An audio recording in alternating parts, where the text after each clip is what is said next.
Eu convido você a abrir sua Bíblia em Juízes, no capítulo 6.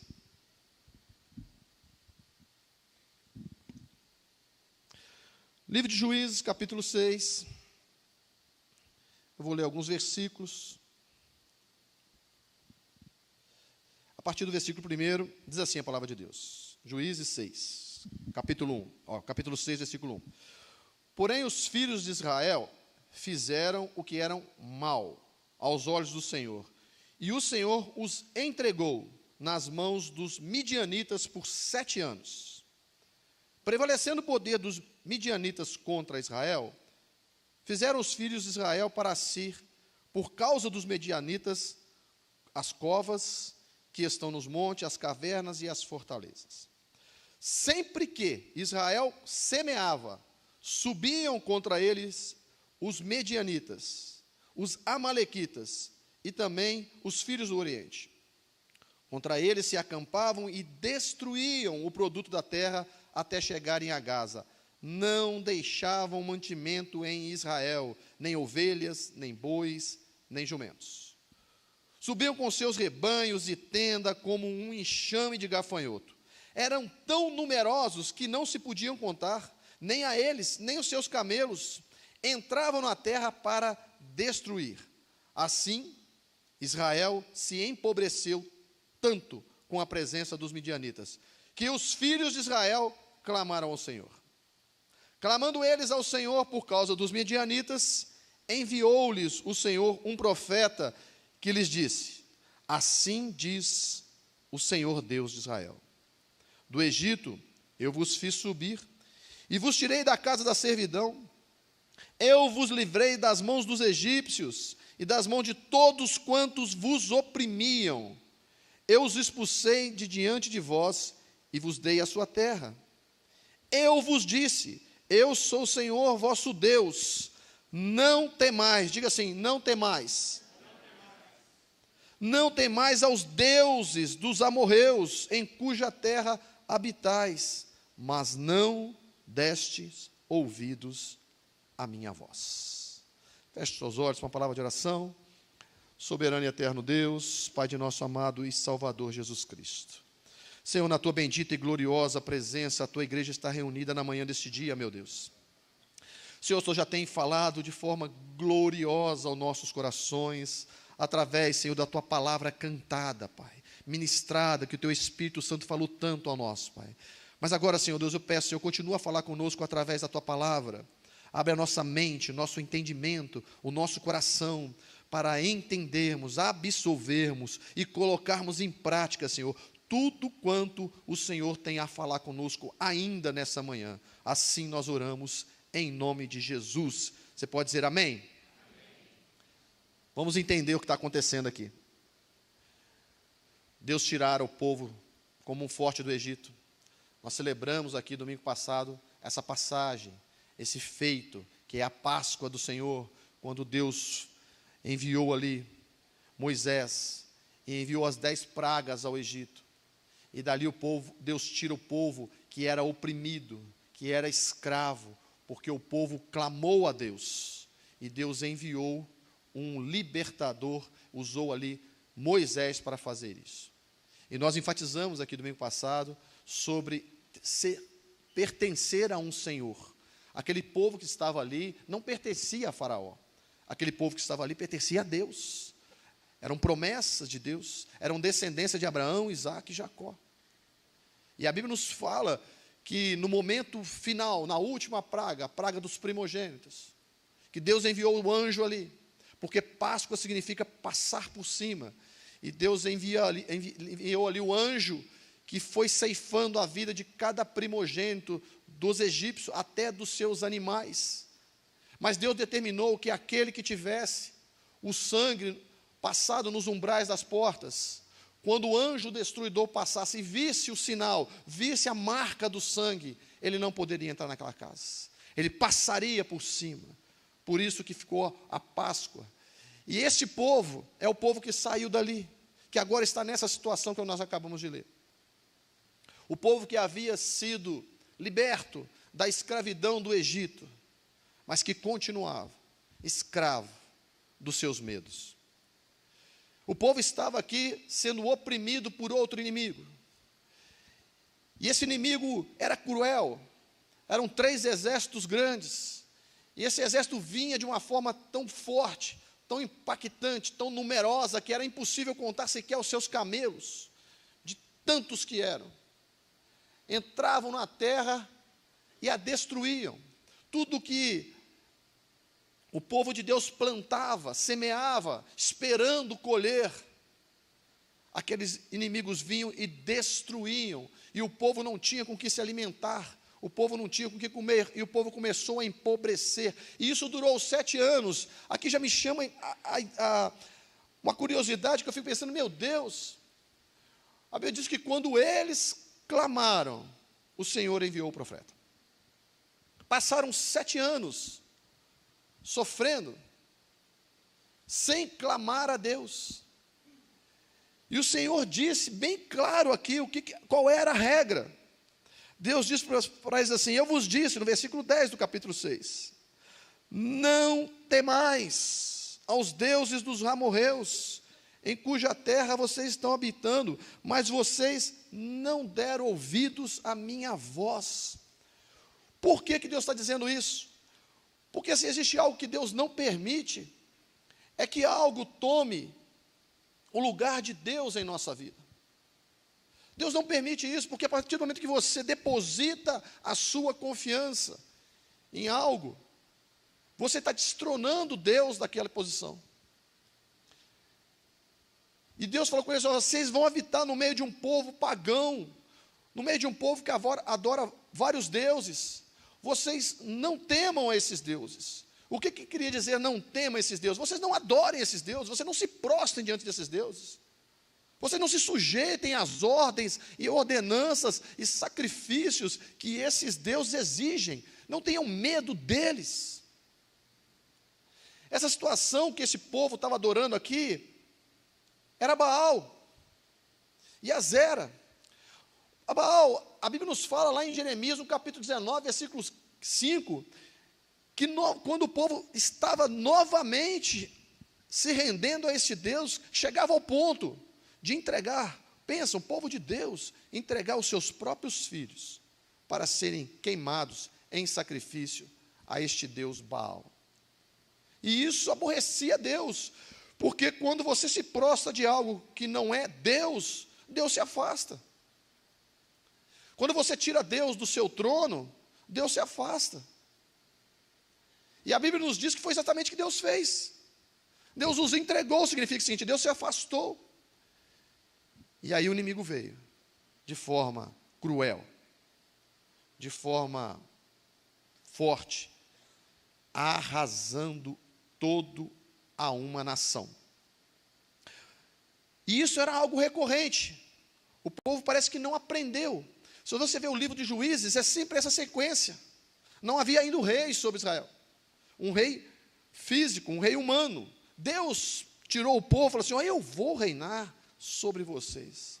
E se vocês cumprirem os meus estatutos, se vocês seguirem os meus mandamentos, como é normal de qualquer súdito seguir o mandamento de um rei, vocês reconhecerem as minhas soberanias sobre vocês, os seus inimigos serão meus inimigos, os seus problemas serão meus problemas, as suas lutas serão minhas lutas, a sua adversidade, eu vou entrar com a providência.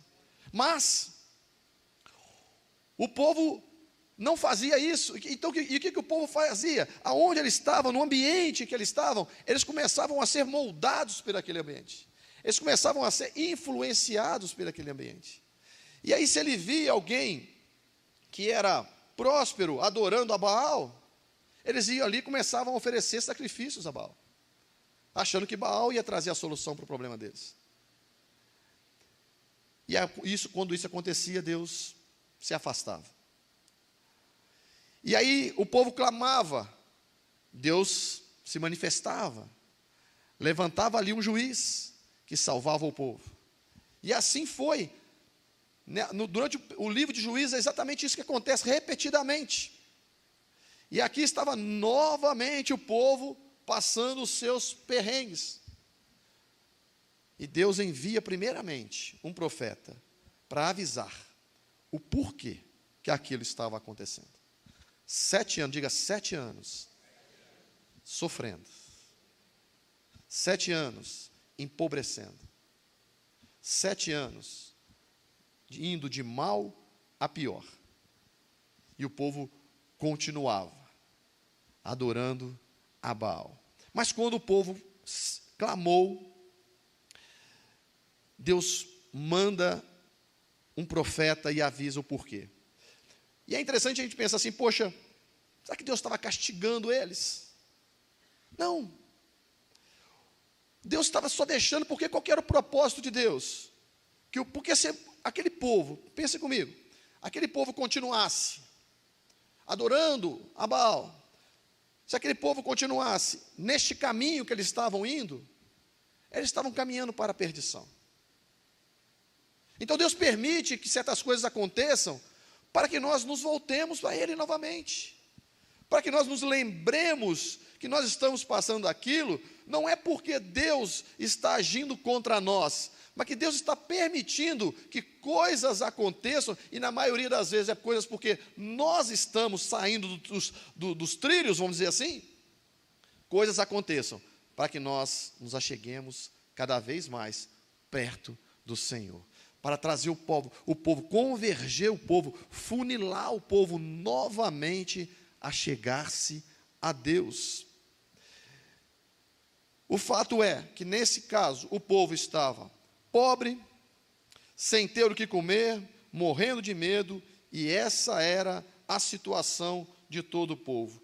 Após Deus mandar o profeta, a Bíblia não nos relata qual foi o profeta que Deus mandou, mas o fato é que Deus falou com o povo, explicando o porquê. Mas, logo em seguida, no versículo 11, de Juízes 6, a Bíblia diz assim: o anjo do Senhor veio e assentou-se debaixo do carvalho que está em Ofra, que pertencia a Joás, o abizerita, onde Gideão, seu filho, estava malhando trigo no lagar, para se esconder dos medianitas.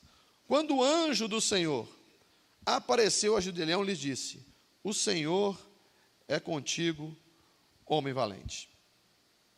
E Gideão respondeu: ah, Senhor meu, se o Senhor é conosco, ele já falou aqui no plural, Deus falou assim, Deus é contigo, e ele já trouxe para o plural, se o Senhor é conosco, por que tudo isso nos sobreveio? E o que é feito das maravilhas, olha, ele começa a colocar em xeque o que Deus havia feito, que ele tinha ouvido falar que Deus havia feito, e o que é feito de todas as maravilhas que os nossos pais nos contam, dizendo: não nos fez o Senhor subir do Egito? Porém agora o Senhor nos desamparou e nos entregou nas mãos dos midianitas. Olha a visão que Gideão tinha. Gideão tinha a seguinte situação: olha, parece que Deus nos abandonou. Deus não é conosco. Porque se Deus não fosse conosco, nós não estaríamos passando problemas.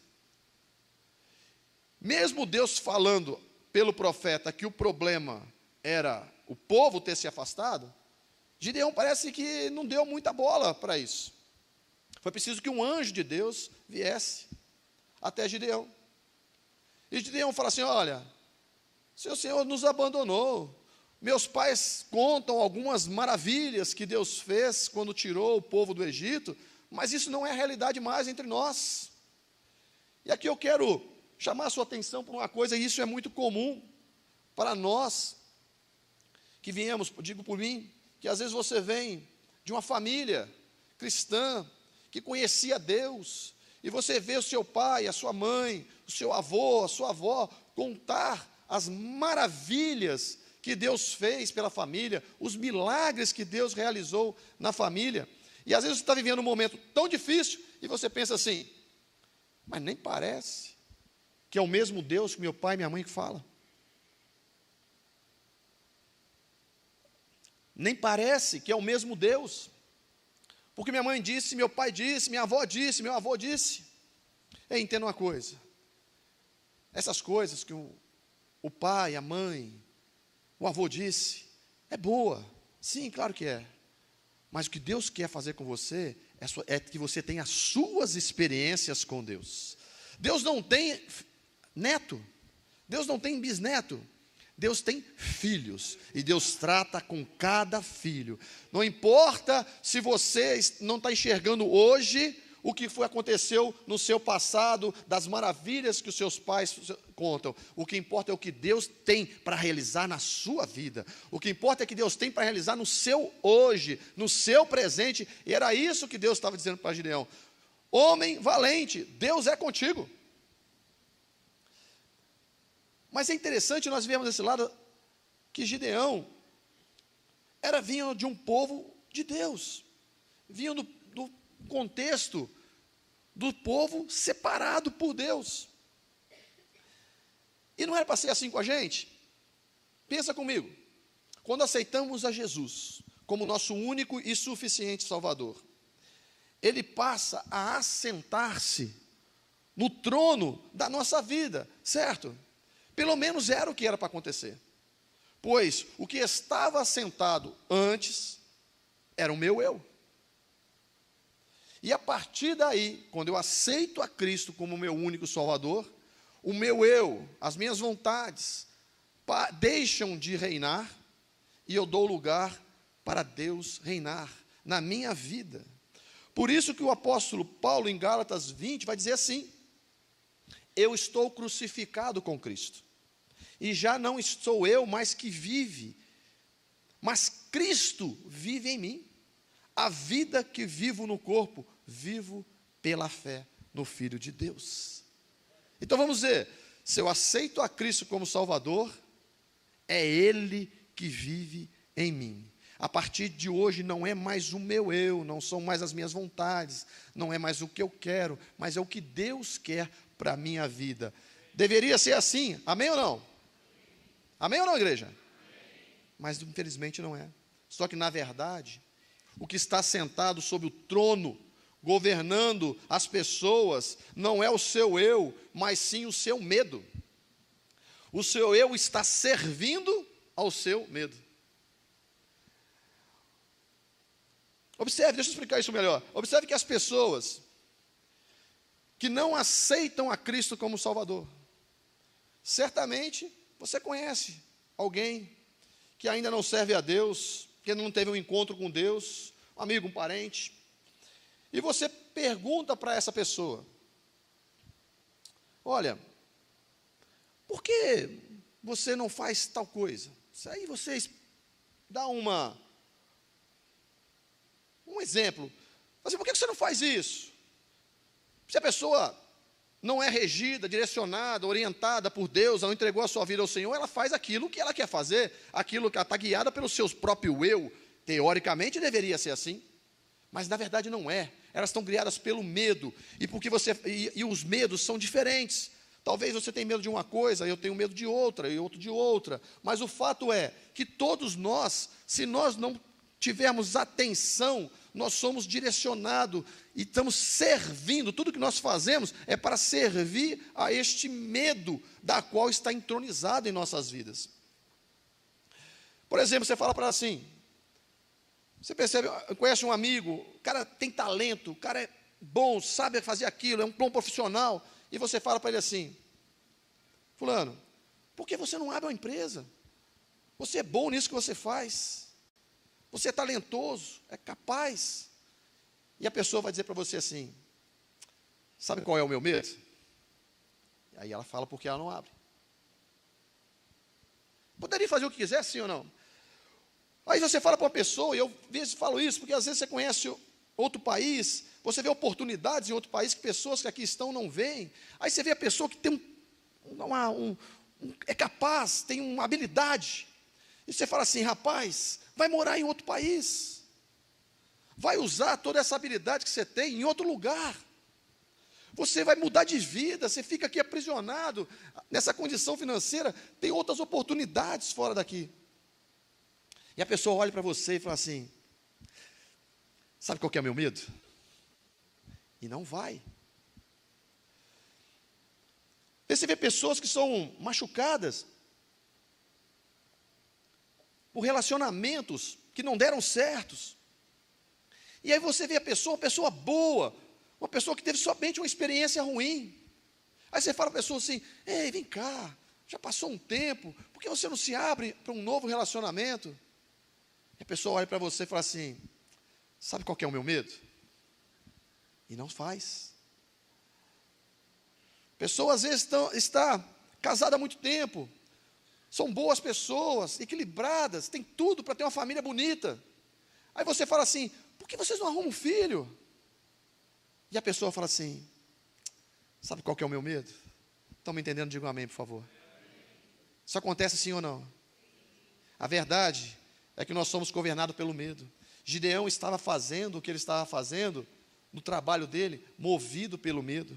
A nação estava naquela situação por causa do medo. A Bíblia diz que Gideão estava escondido, malhando trigo, aonde é lugar para malhar, para colher, espremer a uva no lagar. E Gideão estava fazendo o trabalho dele, movido, direcionado, empurrado pelo medo que ele sentia. Porque grandes vezes é dessa forma que acontece. Agora pense comigo, se substituímos o nosso trono, que antes era o meu eu, e aí nós dizemos que nós servíamos ao nosso eu, ou na verdade ao nosso medo. Se eu trago Jesus para dentro da minha história, quem está servindo no meu medo agora? Jesus. Mas como assim, pastor? Para pensar. Nós chamamos Jesus, clamamos a Jesus, nos dobramos diante de Jesus, para pedir para Jesus atender aquilo que nós temos medo. Aquilo que nós estamos com medo, nós trazemos Jesus para nos auxiliar. Por exemplo, ao invés de nós colocarmos diante de Deus, vou dizer algo que nós temos de mais precioso, que é os nossos filhos. Vou dar um exemplo aqui. Ao invés de nós chegarmos diante do Senhor e falarmos: Senhor, o que é o direcionamento do Senhor para a vida dos meus filhos, das minhas filhas? De que forma, qual é o lugar, qual é a geografia, qual é o posicionamento que o Senhor quer que eu vou conduzindo, porque eu creio que o Senhor tem uma história na vida dos meus filhos, eu creio que meus filhos serão enviados pelo Senhor, serão usados pelo Senhor, serão preparados pelo Senhor, serão servos e servas para o teu reino. Se você quer dessa forma, diga amém. Esse é o nosso pedido, sim ou não?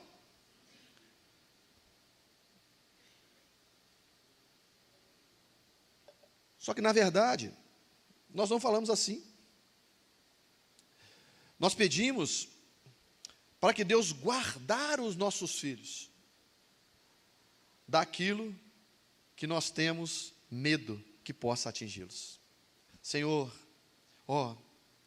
guarda o meu filho disso aqui, leva ele em segurança, eu estou colocando ele aqui, vou fazer assim. Você já traça tudo, a escola, a faculdade, aqui, ali, lá.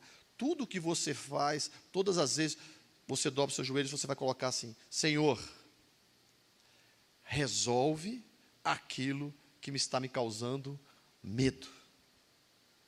Este é um grande problema. Nós começamos a colocar Jesus para atender o medo. Nós mudamos só o servo. Quem está no trono continua sendo o mesmo, o medo. E é essa a história de Gideão. Mas essa história vai mudar.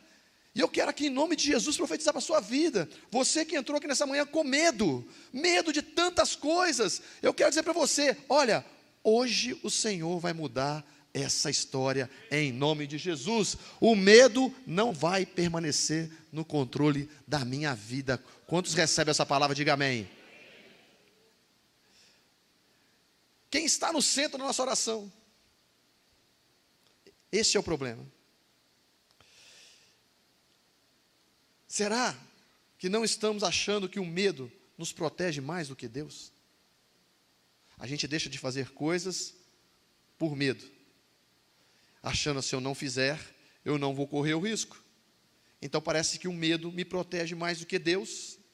Na parábola dos 10 talentos, vai mostrar isso. Tinha um deles, Deus entregou 5 talentos para um, 2 talentos para o outro, e 1 talento para o outro. Mateus 25, 25. E aquele que tinha 5 talentos foi, pegou, se esforçou, trabalhou, se arriscou. Entenda, irmão, a vida nossa tem que ser uma vida de correr riscos. Nós fomos chamados para ser colocado em uma bolha, e medo de tudo em volta, e o Senhor protege essa bolha, não deixa que ninguém bata na porta dessa bolha, não deixa ninguém que pule a janela dessa bolha, não deixa que ninguém arrombe a porta dessa bolha. Isso não é o propósito. Porque a partir do momento que o medo está governando, a fé foi embora. Como é que você age com fé e com medo ao mesmo tempo? Por isso que todas as vezes que Jesus vai chegando em determinado momento, Jesus diz assim: não tem mais. Não tem mais. Porque o medo impede o agir da fé. E aquele que tinha 1 talento, os outros que recebeu 5, e o que recebeu 2, trabalhou, granjeou, negociou, se arriscou e entregou. Senhor, está aqui, você me deu 5, olha, eu tenho 10. Ó Senhor, o Senhor me entregou 2, olha aqui, tem 4. Deus, servo bom e fiel. Parabéns. Mas teve um que teve medo. Teve medo. E disse assim: pois tive medo. Mateus 25:5. Por isso tive medo, saí e escondi o seu talento no chão. Em outras versões vai dizer assim: e enterrei. Veja aqui o que te pertence, Senhor, é teu. E o Senhor respondeu: servo mau e negligente. Talvez pensamos que estamos mais a salvo obedecendo ao medo do que obedecendo a Deus. E esse é o nosso desafio aqui hoje. Esse é o nosso desafio essa manhã. Esse era o desafio de Gideão e esse era o desafio de Israel. Deus foi bem claro com eles: eu não falei para vocês não temerem os deuses dos amorreus? Poxa, irmãos, ou nós nos apropriamos da palavra de Deus, ou ela vai ficar como um amuleto aberto na sala das nossas casas. Quantas vezes nós chegamos em estabelecimentos aí e a Bíblia está aberta no Salmo 91? A pessoa talvez não tem nem ideia do que está escrito no Salmo 91, mas está lá como um amuleto, como um salmo de proteção, porque alguém falou para ela que aquele salmo, que não está protegendo nada, irmãos. Ou nós acreditamos que se Deus é por nós, não, vocês não estão aqui. Se Deus é por nós, você quer essa palavra? Diga amém. Então, se Deus é por mim, se Deus é por você, por que temerei? Não temerei mal algum. Salmo 91 vai dizer isso. Mas as pessoas colocam aberto como se fosse um amuleto, achando que só por estar ali aberto não vai saber nada. A parte fica até amarela, aberta ali. Mas a pessoa não sabe que o poder está na palavra. A palavra proferida. Então, o desafio que Deus tinha para Gideão, tinha para Israel e tem para cada um de nós aqui nessa manhã, é nos apoderarmos do que realmente Deus é. E o propósito de Deus aqui com Gideão é destronar o medo. Bom, diga comigo o que está escrito aqui: o medo não permanecerá no controle da minha vida. Você pode dar um amém por isso? E o Senhor disse para Gideão, olha só. Então Gideão deu aqui as suas explicações, seus questionamentos, parecendo que por estar passando por problema, Deus não era com ele. Gideão que se explicou que aquilo que aconteceu no passado, que ele ouvia, ele não estava vendo, e o Senhor olhou para ele. No versículo 14 diz assim: vai nessa tua força e livra Israel das mãos dos midianitas, não te enviei eu? E aí Gideão vai dar mais umas desculpas. Respondeu Gideão: Senhor meu, com que livrarei a Israel? A minha família é a mais pobre em Manassés, que era a tribo pela qual ele pertencia, e eu, o menor da casa do meu pai. Aí tornou o Senhor a lhe dizer: eu hei de ser contigo. Glória a Deus por isso. Irmão, o Senhor disse, eu serei contigo. Entenda o que está acontecendo aqui. Quando a Bíblia diz que o anjo do Senhor chegou e apareceu a Gideão, o anjo do Senhor aqui é o próprio Jesus. É o Jesus ali encarnado, na forma de um anjo. É uma teofania. E porque você vai ver que em seguida, ele vai tratar tudo como se fosse Deus. E ele era Deus. E Deus tinha esses atributos. Então, quando você olha para esse episódio, de Deus dizendo, ó, eu serei contigo, eu estou com você, Gideão. Você vai afastar este mal de dentro de Israel. Você vai afastar esse inimigo que está consumindo essa nação. Você vai fazer isso. E Gideão começa a dar desculpa. Olha, Senhor, eu não vejo isso, eu não vejo as maravilhas que o Senhor fez. Minha família era menorzinha, mais insignificante. Olha, eu sou menor ainda. Olha, além da minha família ser menor, eu sou menor da minha família. Diga assim, improvável. Irmãos, Deus adora trabalhar com os improváveis. Se quem é o improvável aí do Senhor aí? Eu sou um improvável, você é um improvável, quem somos nós? Nós somos nada, mas é exatamente conosco que Deus quer trabalhar, porque Deus vai mostrar quem nós realmente somos, não é aquilo que ele estava se enxergando. Ele se enxergou como o quê? Deus fala, você é um homem valente, e ele se enxergou totalmente ao contrário, ele era um medroso, ele estava se enxergando como um medroso, porque ele estava escondendo no lagar, malhando trigo, para que os medianitas não vissem, estava morrendo de medo. Um covarde, estava ali agindo de covardia. Mas olha só, olha o que 1 João 4,18 nos diz. Aqui nós levamos para esse o anjo do Senhor que João está falando lá no Novo Testamento. No amor não há medo. Pelo contrário, o perfeito amor expulsa todo medo, porque o medo implica castigo. Eu te pergunto, quem é o perfeito amor aqui de João? Quem é, gente? Jesus. Diga bem forte, Jesus. Então, aonde Jesus chega, que é o perfeito amor, ele expulsa, ele põe para fora todo o medo. E Jesus, o perfeito amor, chegou ali em Gideão. Gideão está vivendo aquilo que ia acontecer depois da cruz. Gideão teve a oportunidade de encontrar com Jesus antes que ele viesse na plenitude dos tempos. E Gideão teve esse privilégio de se encontrar com Jesus. E quando Jesus chega, meu irmão, o medo tem que sair. É o que João está dizendo, olha, o perfeito amor põe para fora, expulsa todo medo. E o que mais acontece quando o perfeito amor, quando o anjo do Senhor chega, você reconhece a voz dele e a sua presença. Jesus chama Gideão, homem valente. Como pode ser valente alguém que estava com medo? Na verdade, o valente, entenda isso, o valente não é aquele que se acha forte.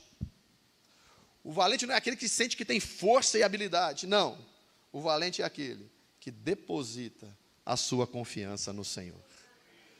Por isso que Jesus falou para ele, homem valente, porque Jesus conhecia o coração de Gideão. Passamos a enxergar a nossa real identidade, a verdadeira identidade. Eu sou o Deus que diz, não o medo que diz. Vou repetir isso. Eu sou o Deus que diz que você é. Vou melhorar. O anjo do Senhor, Jesus está dizendo para Gideão assim, olha, sou eu, o teu Deus, quem diz quem realmente você é. Não é o medo que diz quem você é. Você entende isso, meu irmão? Talvez você está sentindo mais medroso, o mais insignificante, o mais aterrorizado. Talvez você está paralisado com tantos projetos na sua vida, porque você se considera um covarde, medroso. Essas coisas a gente não gosta de falar, mas para nós mesmos a gente fala. Talvez você já olhou no espelho e falou assim, rapaz, você tinha que ter mais coragem. Mulher, você tinha que ter mais coragem. Deixa de ser medroso. Quando, na verdade, nós não somos aquilo que o medo, essa é uma resposta do medo. Nós não somos aquilo que o medo diz que nós somos. Nós somos aquilo que o nosso Deus diz que nós somos. Observe que a partir deste momento, Gideão teve um encontro com Deus, ele começa a ser guiado por Deus. E ele faz o que Deus manda ele fazer e não mais o que o medo determina que ele fizesse. Aquele homem que estava com medo agora vai fazer algo inacreditável. Gideão estava escondendo, malhando o trigo no lugar que se espremia a uva. Aí Deus aparece para ele, se revela a ele, dá uma ordem para ele, mostra quem realmente ele é, e a partir desse momento, este homem que estava acovardado, depois desse encontro com Deus, ele vai lá, irmãos, no altar do ídolo que toda a nação estava adorando. Ele vai lá, que é o ídolo do inimigo. Apesar do inimigo vir, interessante que o inimigo não vinha para matá-los. A Bíblia não fala que eles estavam sendo mortos, não, até porque eles estavam adorando o mesmo Deus que eles adoravam. Mas eles estavam destruindo as finanças, destruindo a prosperidade, eles estavam destruindo a força, o vigor, a confiança que aquela nação tinha. E é isso que o inimigo faz, é isso que o medo faz. Ele te subjuga, ele não deixa você crescer. Você quer fazer, e ele não deixa você fazer. Você quer confrontar, mas ele não deixa você confrontar. E a Bíblia nos fala que aí vai Gideão, lá naquele altar desses ídolos, após um encontro com Deus, após receber a palavra de Deus, após estar num ambiente como esse, na presença de Deus como eu e você está. Por isso que Deus está falando com você nessa manhã. Você vai sair daqui diferente, você não vai sair daqui mais tendo a sua vida controlada pelo medo. Porque hoje você está recebendo uma palavra da parte de Deus, assim como Gideão recebeu. E ele vai lá naqueles ídolos, irmãos, corta tudo, oferece um sacrifício a Deus, e com a madeira, que era o altar desse Deus, ele faz a fogueira para queimar o sacrifício a Deus. Olha bem para quem estava com medo, mudou radicalmente, mas só que não. E aí que eu quero entrar, para que você entenda um pouco mais. Ele não deixou de ter exatamente medo, e nós nunca vamos deixar de ter 100% de não ter medo. Nós vamos ter medo. Nós vamos temer mesmo. Agora, qual que é a diferença? Que o medo não nos governa. O medo não nos paralisa mais. O medo não determina o que nós vamos fazer ou deixar de fazer mais. A partir de agora você confronta o medo. E o que ele fez? Ele não foi de dia, na vista de todos, mas ele foi à noite. Ele continuava com medo. Ele foi à noite. Foi lá, cortou tudo, sacrificou o boi que Deus mandou ele sacrificar lá, ofereceu ao Senhor com a lenha do próprio ídolo. Este homem não está mais sendo governado pelo medo. E ele derruba o altar de Baal e faz essa fogueira. Agora, olha só. E aí deu um maior problema, porque quando aquele povo amanheceu o dia, viu que o altar estava derrubado, queriam saber. Opa, peraí. Cadê o altar do nosso ídolo? Queriam. E ele fez isso à noite, com 10 empregados dele, na surdina. Mas ele fez aquilo que Deus mandou ele fazer. E quando chega de manhã, que as pessoas veem que aquele altar estava quebrado, que aquilo estava tudo queimado, tudo destruído, queriam saber quem foi. E aí sempre tem um fofoqueiro, né, irmão? Sempre tem. Aqui não tem, viu? Aqui não tem. Mas lá tinha. Contaram, ó, foi Gideão. E foram lá na casa do pai de Gideão, bater lá. Ô Joás, teu filho aí derrubou o altar de Baal. Teu filho aí, ó, queimou tudo lá que era o altar do nosso Deus. Nós vamos matá-lo. E aqui eu gosto da atitude desse pai. Viu, pai? Você que é pai, eu que sou pai, isso aqui serve para nós. A atitude desse pai foi defender o filho. Foi aqui, nele não. Meu filho fez o que ele fez, e ele é responsável pelos atos dele, certo? Certo, mas vocês não vão botar a mão nele, não. Não foi Baal que ele não derrotou o altar de um Deus chamado Baal? Então Baal que contente com ele. Se o Baal é Deus, Baal que mate ele. Vocês agora vão lutar por Baal? E deu uma resposta firme para aquele povo. E eles foram embora. Mas a coisa não acabou aí. O altar estava derrubado, mas tinha um exército pela frente ainda, para ser destruído. E eu gosto muito dessa parte. A partir do versículo 33, diz assim: todos os midianitas, diga todos, e amalequitas, e os filhos do Oriente, olha só, hein? Pensa num tanto de gente. Se ajuntaram e passaram e se acamparam no vale de Jezreel. Olha bem a diferença, irmãos. 34. Então o Espírito do Senhor revestiu a Gideão. Oh, meu irmão, aqui a história começa a mudar. Então o Espírito do Senhor revestiu a Gideão. Olha, eu quero dizer para você que aceitou a Cristo como teu Salvador, o Espírito do Senhor está sobre você, e Ele quer revestir você aqui nessa manhã, para você sair daqui com um outro caminhar, com um outro olhar, porque é Ele que vai fazer a obra da tua vida, porque você pode até ficar com medo, mas você está revestido, você vai avançar, você não vai ficar paralisado, em nome de Jesus. Você recebe essa palavra, diga amém. Olha só. Gideão revestiu-se do Espírito Santo, o qual tocou trombeta, ou seja, avisou, botou no megafone lá. E aí vieram um time para ajudá-lo. 35, enviou um mensageiro por toda a tribo de Manassés, chamando-os à batalha. Olha, gente, já derrubei o altar dessa cambada aí, agora estou cheio do Espírito Santo de Deus, e vamos embora, vamos para cima deles. Disse assim Gideão: a Deus, disse Gideão a Deus, se hás de livrar-me por minhas mãos, como disseste, eu vou te fazer uma prova. Eu gosto disso.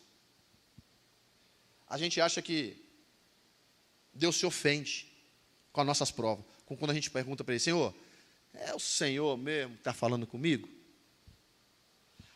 Tem pessoas que acham que Deus se ofende com isso, mas eu quero dizer para você que Deus não se incomoda com isso. Lá em Malaquias 3, Deus vai falar assim: ó, entrega os dízimos, me oferte, seja fiel a mim, me obedeça, e faça prova de mim. O próprio Deus falando: faça prova de mim. E aí ele dá até já o resultado da prova. Se eu não vos abrir a janela do céu, e não derramar sobre a vida financeira de vocês uma benção tal, sabe o que é uma benção tal? Nem eu sei, é muito grande. Porque é o mesmo tal que Deus amou o mundo de tal maneira. Então, Deus não se incomoda com isso. Se eu não vos abrir a janela dos céus e derramar sobre vós uma bênção tal, que dela vos advenha a maior abastança. Então, Gideão faz uma prova com Deus. E ele põe uma lã. Fala: Senhor, vou pedir algo aqui difícil, tá? Vou botar uma lã aqui no chão, e que no final da manhã seguinte, toda a relva em volta, todo o capim em volta, esteja muito molhado, mas a lã tem que estar sequinha. Eu só: tá bom. Você acha que é difícil para você? Para mim, ó. E assim foi. No dia seguinte, Gideão chega ali, e a lã está seca, e a relva tudo molhada. Gideão falou: Senhor, posso fazer mais uma provinha aí? Vou inverter a história aqui agora. Só que Deus não se incomoda com isso. Agora, Senhor, a lã vai ficar encharcada e em volta o capim vai ficar tudo seco. Pode ser? Pode ser. E no dia seguinte, estava exatamente dessa forma. E aí Gideão começou a entender um pouco melhor. E aí continua, aí entra do 36 ao 40, ele faz essa prova, aí entra em Juízes 7, que Gideão chama todo mundo e ajunta 32 mil homens. Irmãos, parece muita gente, mas não é absolutamente quase ninguém perto de um exército incontáveis. 3 exércitos. A Bíblia fala que juntou-se 3 exércitos: os amalequitas, os midianitas e os dos filhos do Oriente. Incontáveis, como a areia que está no mar. Ele arruma 32 mil homens. Eu acho que ele ficou assim, poxa, é um bom começo. Mas Deus olha e fala para ele assim: rapaz, é muita gente. Aí você, eu concordo, é muita gente que vem contra nós. Não, não, não. É muita gente que está com você. E a Bíblia nos fala que Deus falou assim: ó, fala aí para os medrosos e covardes que quiserem voltar para casa, pode voltar. Sabe quantos voltaram? 22 mil homens voltaram. Ficou quantos? Quantos? Ficou 10? 10 mil. Tinha 32, voltou 22, ficou 10 mil. Aí Deus falou assim, acho que Gideão olhou, falou: Senhor, só isso? Deus falou assim: é muita gente. Faz assim, Gideão, você vai lá no riacho e põe esse povo para beber água.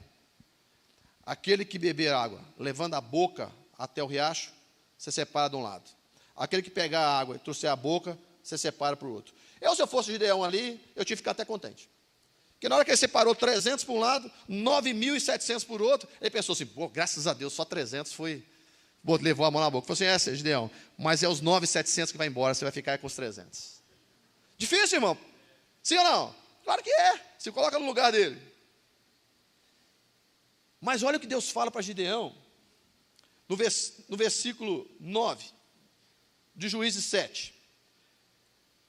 É interessante, naquela mesma noite, o Senhor lhe disse: levanta-te e desce a arraial dos inimigos, porque eu os entreguei nas suas mãos. Ao 10, mas se temes descer, vai com teu moço. Já sabia que Gideão ainda estava temeroso. E quando eles desceram, o versículo 12 diz assim: os medianitas, os amalequitas e todos os filhos do Oriente estavam num vale, como gafanhotos, em multidão. Eram inumeráveis, e os seus camelos como areia que há na praia. E aí, chegando Gideão lá, Deus falou assim: ó, Gideão, você está meio temeroso ainda. Por isso que Deus te trouxe aqui, viu, irmão? Presta atenção nisso. O Senhor fala para Gideão: se você ainda está com medo, vai lá na IBC, em São Bernardo do Campo, lá na Central, em São Bernardo do Campo, vai lá, hoje, que eu tenho uma palavra para você ouvir lá. E quando Gideão chega ali, foi com medo, escondido, chegou ali, naquele local, onde era a guarda da entrada do estacionamento, dizendo assim, do arraial que eles falam, mas é onde o povo estava acampado, tinha uma entrada, e ele estava ali, foi ali naquela entrada. E aí um dos inimigos disse assim: rapaz, eu tive um sonho, falando para o outro. Eu sonhei que um pão de cevada rolou, bateu na tenda, derrubou a tenda e contou lá o sonho. E o outro deu a interpretação do sonho. Eu sei o que é isso. É que Deus de Israel entregou a gente na mão do Gideão. Ele vai destruir nós tudo. Isso não é outra coisa senão a espada de Gideão sobre nós. Aí Gideão voltou muito diferente. Aí ele já voltou: olha, gente, vamos embora, Deus vai nos dar uma grande vitória, vamos embora, porque a coisa agora é diferente, porque o Senhor vai pelejar por nós. Você está entendendo, irmãos? Talvez você falou assim: eu estou com tanta medo de alguma coisa, mas Deus te trouxe aqui para falar para você: olha, quem vai lutar sou eu, rapaz. Sou eu. E o problema é nós fazemos isso. Olha o que Gideão fez. Deus fala com ele: olha, é uma estratégia nova de guerra, viu, Gideão? Às vezes nós estamos tão amarrados a um jeito de lutar. Então eu vou mandar esses 300 afiar a espada, vou preparar o escudo do tal, e vou trazer aqui a roupa do super-homem, que não vai atingir uma bala, vou pegar aqui as coisas do Capitão América, o escudo e tal. E a gente pensa que lutar para vencer é essa forma. Mas na verdade Deus fala assim: rapaz, você vai pegar, sabe o quê?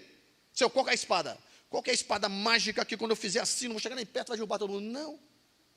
Você vai pegar um vaso vazio, vai pegar uma trombeta e vai pegar uma tocha.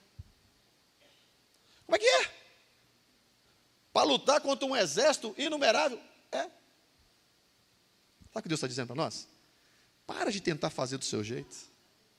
Para de tentar de achar que a vitória vai vir daquilo que você sabe fazer. Porque quem vai te dar a vitória sou eu. É Deus, irmão. É a confiança nele. Agindo ele, quem impedirá? Se Deus é por nós, quem será contra nós? É agindo nessa palavra, nessa fé. O perfeito amor lança fora todo medo. E Gideão obedece. Diga assim, obedecer.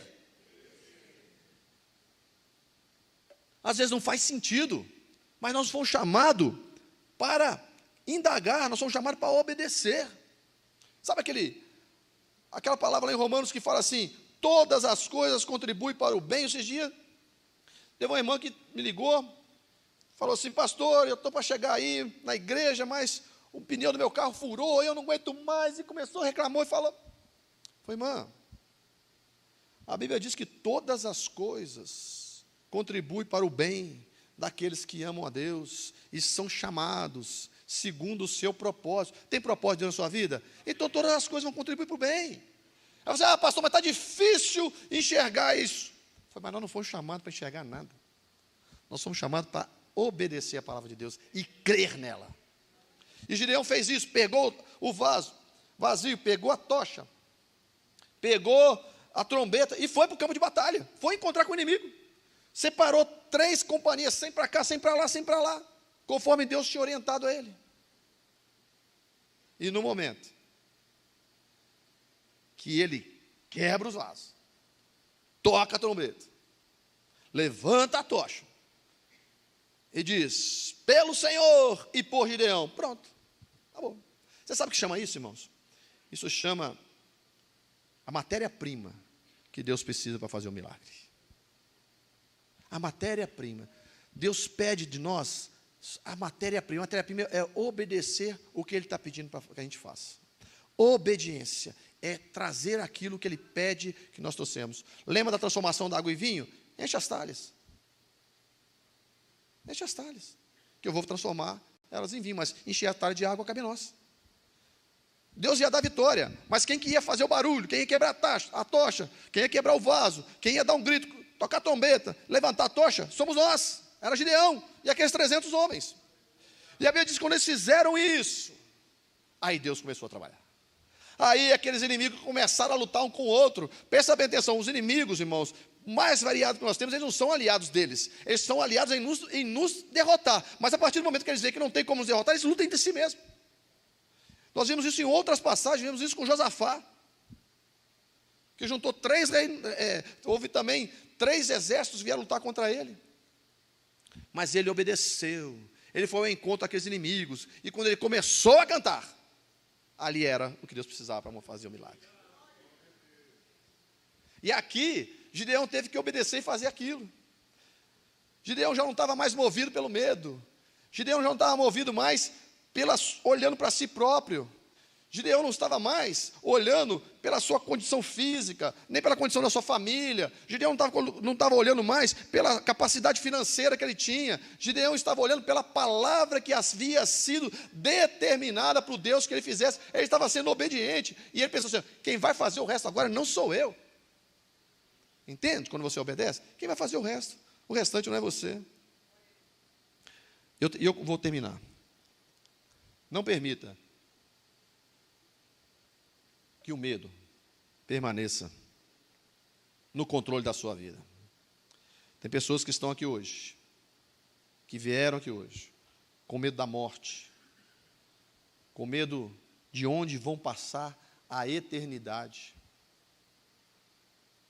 medo de falhar, pessoa com medo de ficar sozinha, pessoas que têm medo da rejeição, medo de faltar o dinheiro, de ficar pobre, medo de ficar doente, ou medo de um diagnóstico médico que abalou as suas estruturas.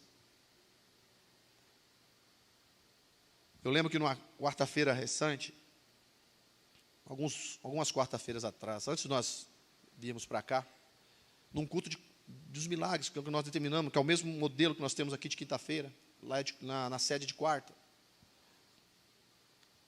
Uma irmã que havia muito tempo, ela estava com uma hemorragia.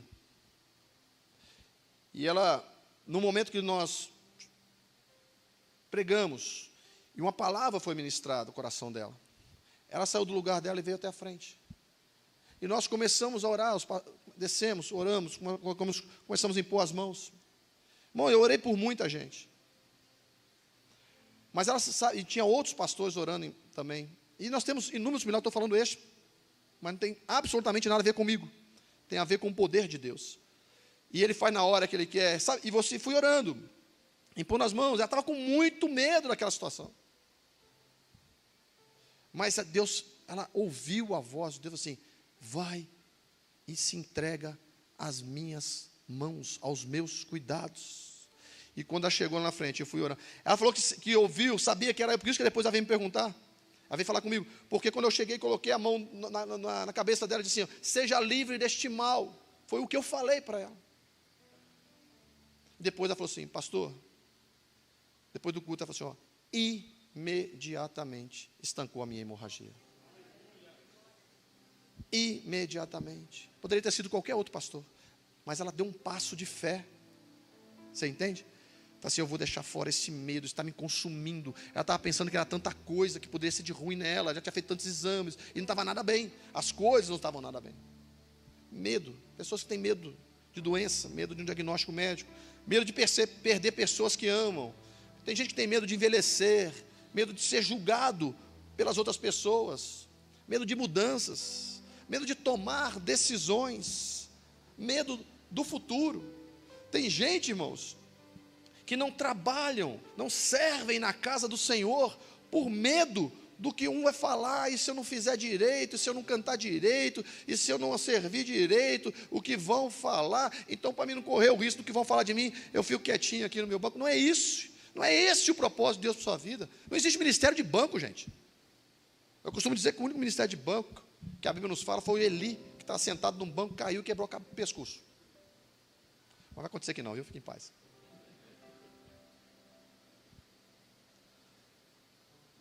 Hoje Deus te chama para sair daqui diferente que você entrou. Hoje Deus te chama para um recomeço, um novo tempo, um tempo de coragem, um tempo de ousadia e um tempo de fé. Convido vocês a se colocarem em pé para nós orarmos. A Bíblia diz que todo aquele exército foi derrotado, porque um homem que se enxergava covarde, um homem que se enxergava pequeno, um homem que se enxergava insignificante, e a sua família também, mas Deus viu naquele homem aquilo que ele não via.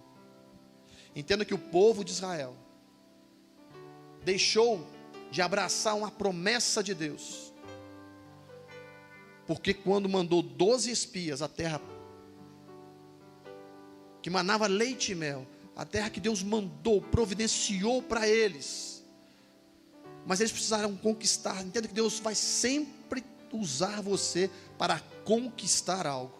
A única coisa, ou melhor, a maior coisa que Deus nos deu, que nós não vamos precisar conquistar, é a salvação, porque Jesus conquistou por nós. Mas nós temos que acreditar nela, temos que acreditar no sacrifício, temos que abraçar por fé esse sacrifício.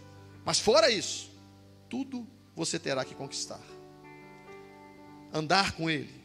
E aqueles homens foram enviados para espiar aquela terra maravilhosa que Deus havia prometido desde que esse povo saiu do Egito.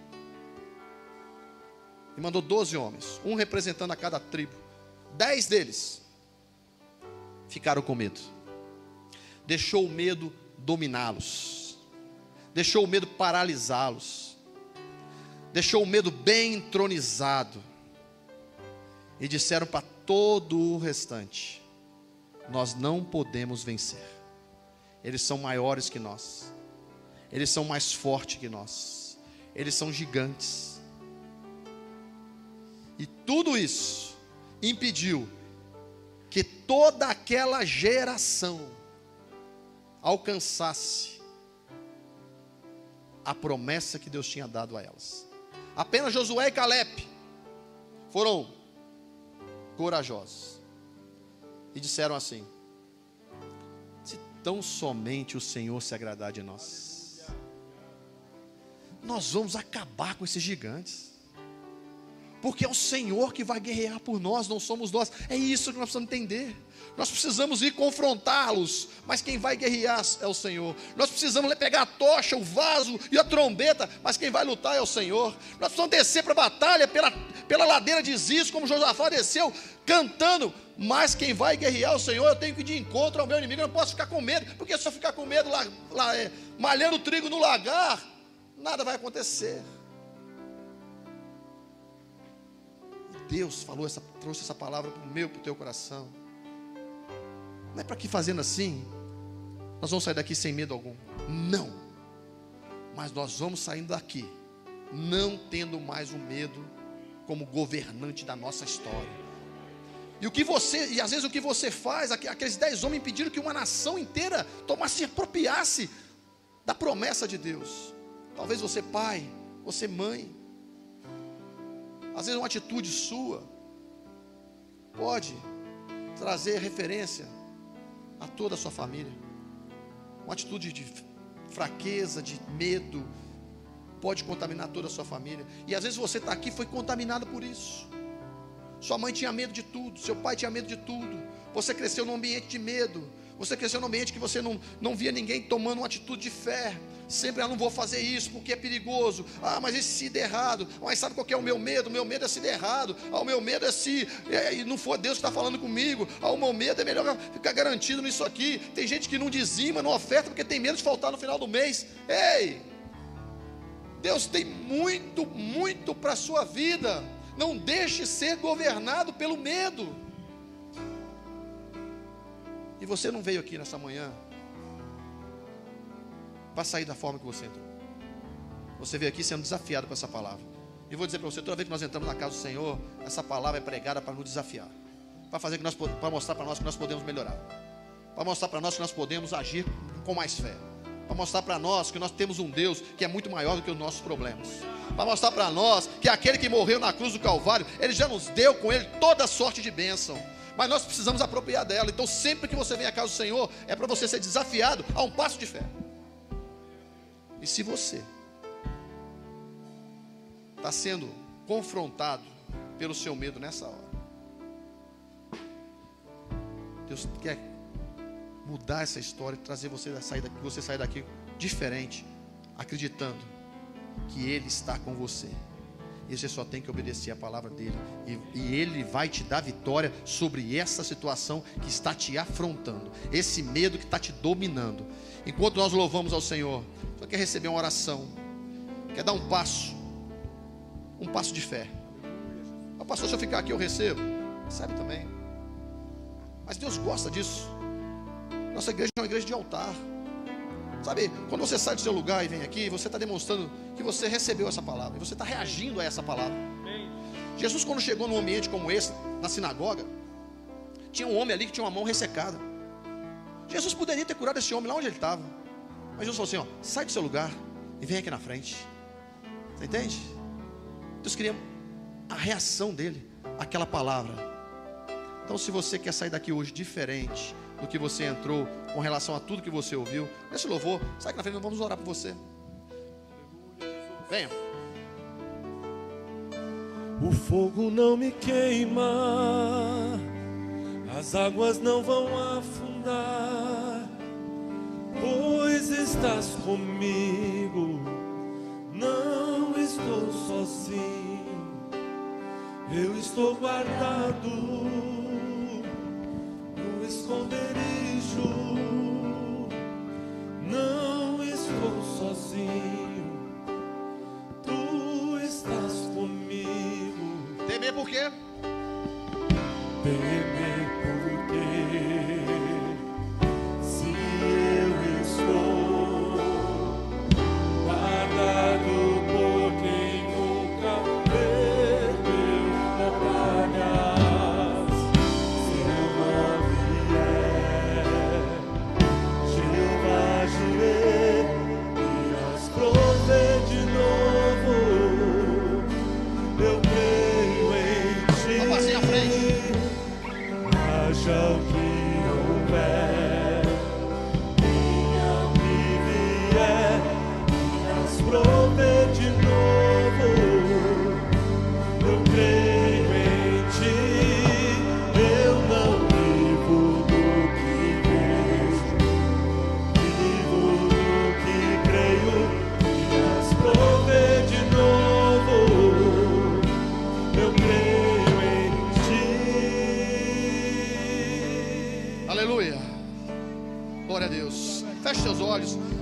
feche os seus olhos.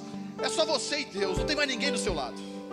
Imagina que você está ali, como Gideão estava, sozinho, naquele lagar, morrendo de medo. Você fecha os seus olhos agora, você está nesse ambiente, mas receba a presença do Senhor nesse ambiente, dizendo para você: filho, você é valente. Eu estou contigo nessa situação, eu estou contigo nessa história, isso vai mudar. Você vai sair daqui, vou sair daqui fortalecido pela minha palavra. Você vai sair daqui sabendo que quem luta a tua guerra sou eu.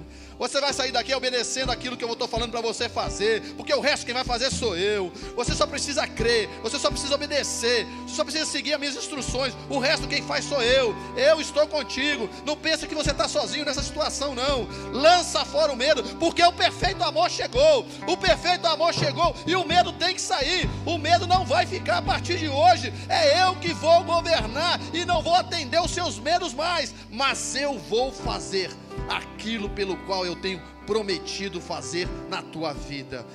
Feche seus olhos. Soberano e eterno Deus, Pai de nosso amado e Salvador Jesus Cristo, está aqui o teu povo, Senhor. Ah, Deus, o teu povo que está com medo, Pai, e nós temos medo sim, Senhor. É verdade, Pai.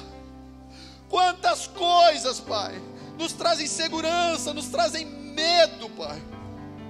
Ah, Senhor, isso vem lá de Adão, quando pecou e teve medo e se escondeu do Senhor, e esse medo vem se espalhando, se espalhando, se espalhando, e chegou até nós. Ah, Pai, mas nós hoje, de posse da tua palavra, Deus, nós não aceitamos mais o domínio desse medo sobre a nossa vida. Não vai guiar os meus passos mais, medo. Você não vai guiar meus sentimentos mais, medo. Você não vai guiar mais aquilo que eu tenho que fazer ou deixar de fazer, porque a partir de agora é o Senhor, é o perfeito amor que está sendo entronizado na minha vida, e eu saio daqui obedecendo a voz dele, eu saio daqui obedecendo ao comando dele, eu saio daqui obedecendo as orientações dele, porque agora, a partir de hoje, eu posso até sentir medo, mas eu não serei mais dominado por ele. É o Senhor que controla a minha vida, em nome de Jesus. Deus, fortalece a cada coração, Pai. Fortalece a cada coração, Senhor. Que sejamos, meu Deus, como Josué e Caleb, Pai, olhando os gigantes que estão adiante de nós, não como aqueles outros 10, Pai. E nós sabemos que tão somente, se tão somente nós abraçarmos a tua palavra, Pai, tão somente nós demos crédito à tua palavra, Senhor, esse inimigo será derrotado em nome de Jesus. Se você recebe essa palavra, dê uma salva de palmas ao Senhor.